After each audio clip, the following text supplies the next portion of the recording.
박근혜 대통령이 어제 성주군 내 다른 장소를 검토할 수 있다고 했지만 북한의 도발이 계속되는 만큼 시급함이 최우선이고 또 대체 부지 물색에 따른 비용 문제도 만만치 않기 때문입니다. 유호성 기자의 보도입니다. 한미 군당국이 경북 성주군 내 성산포대를 사드 배치 예정지로 선정한 건 종합적인 분석 결과 최적지라는 판단을 내렸기 때문입니다. 제3의 장소로 거론되는 염속산과 까치산 등도 이미 검토했지만 나름 한계를 갖고 있어 최종 후보지에서 제외됐습니다. 정연국 청와대 대변인 역시 오늘 브리핑에서 선정된 것을 바꾸기는 쉽지 않다며 성산포대가 최적지라는 기존 정부 입장을 재확인했습니다. 그러면서 어제 대통령의 발언은 다른 지역도 정밀하게 조사해서 상세히 알려드리겠다는 취지였다고 말했습니다. 실제로 새 부지 선정에는 많은 제약이 뒤따른다는 게 군 당국의 설명입니다. 우선 사유지를 새로 매입하고 기지를 건설하는 데 막대한 추가 재원이 필요합니다. 또 기존 성산포대와 달리 새 기지를 건설하려면 산 정상을 깎아야 해 최소 3, 4년이 더 걸릴 수 있습니다. 대규모 자연 파괴가 불가피하게 되고 송전송 공사가 일어나는 등 다양한 환경 문제와 지역 갈등 문제를 일으킬 수 있는 여지가 있습니다. 이럴 경우 한미 양국 군이 공언한 대로 내년 말까지 사드를 도입하는 건 현실적으로 어렵습니다. 이 때문에 기존 결정대로 성산포대에 사드를 배치하는 게 가장 현실적이라는 평가가 지배적입니다. KBS 뉴스 류호선입니다.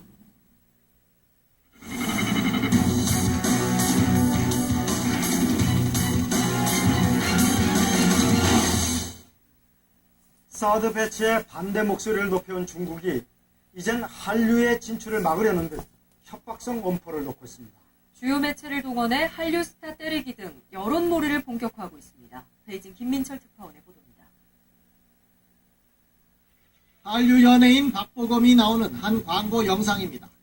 만리장성이라는 이름의 남성과 바둑을 두다가 춤솜씨를 겨루었는데 만리장성이 한 여성에게 뺨을 맞자 박보검이 이를 보고 웃고 바둑 대결에서도 만리장성을 이깁니다.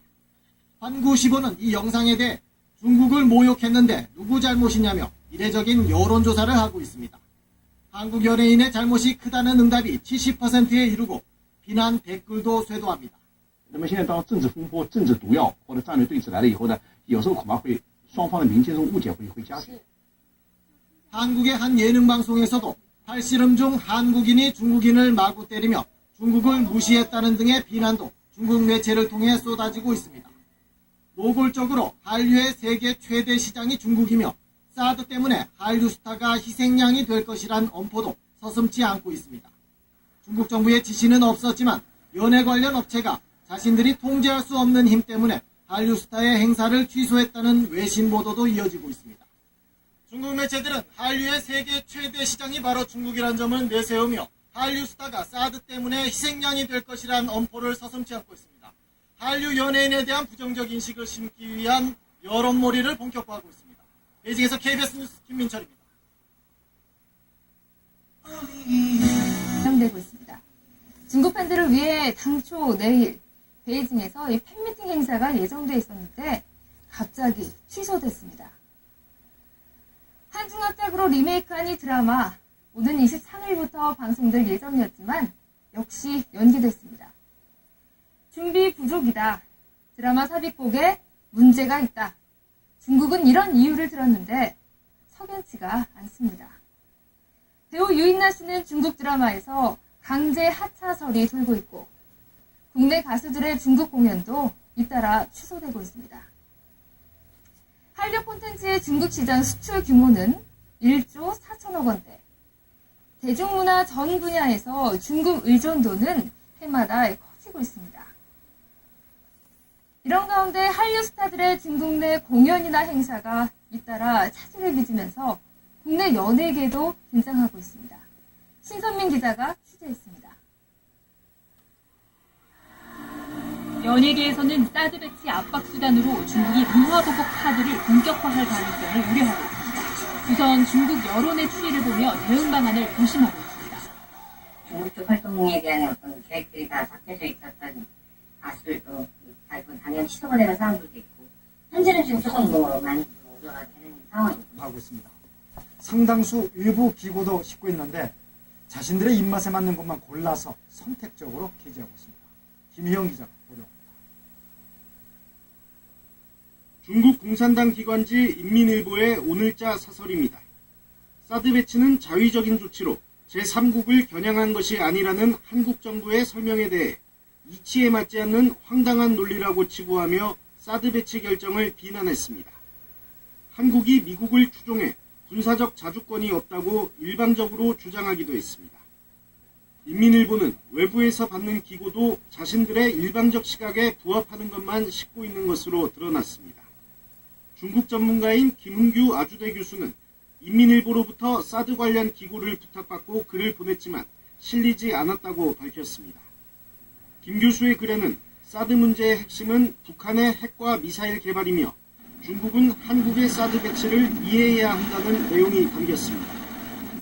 인민일보는 최근 사드에 반대하는 한국 인사들의 글을 적극 게재했지만 입맛에 맞지 않는 글이 오자 싣지 않은 겁니다. 사드 배치를 반대하는 세력에 힘을 실어줘서 우리 내부의 갈등을 극대화시키고 우리 정부의 사드 배치 결정을 흔들고 지연시키고자 하는 정부 당국자는 중국 매체들은 한국이 아니라 국제사회의 뜻을 외면하는 북한에 강력한 경고를 전해야 할 것이라고 밝혔습니다. KBS 뉴스 김희용입니다.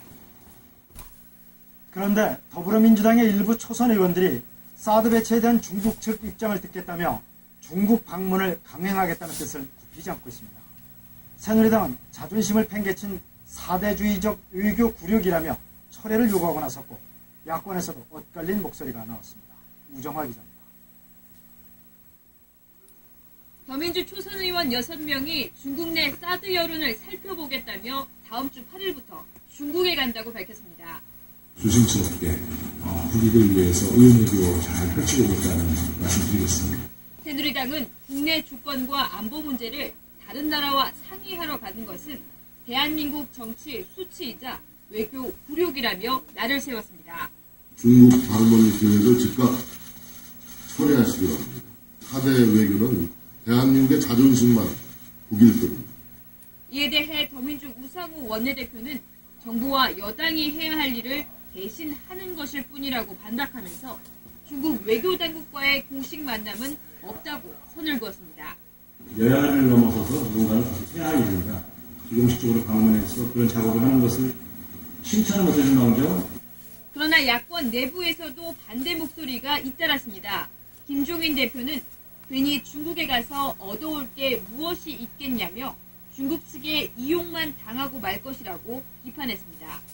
국민의당 김성식 정책위 의장도 더민주 의원들이 중국에 가는 것보단 당내에서 당론을 모으는 게 낫다고 지적했습니다. 민감한 시기에 나온 야당 의원들의 방중 문제가 정치권의 또 다른 논쟁을 낳고 있습니다. KBS 뉴스 우정합니다. 다음 소식입니다.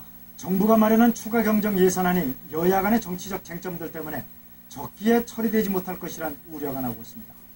유일호 경제부총리가 오늘 국회를 찾아 신속 처리를 거듭 부탁했지만 여야의 입장 차는 좁혀지지 않고 있습니다. 황준우 기자가 보도합니다. 제3당인 국민의당이 가장 먼저 필요성을 거론해 마련된 이번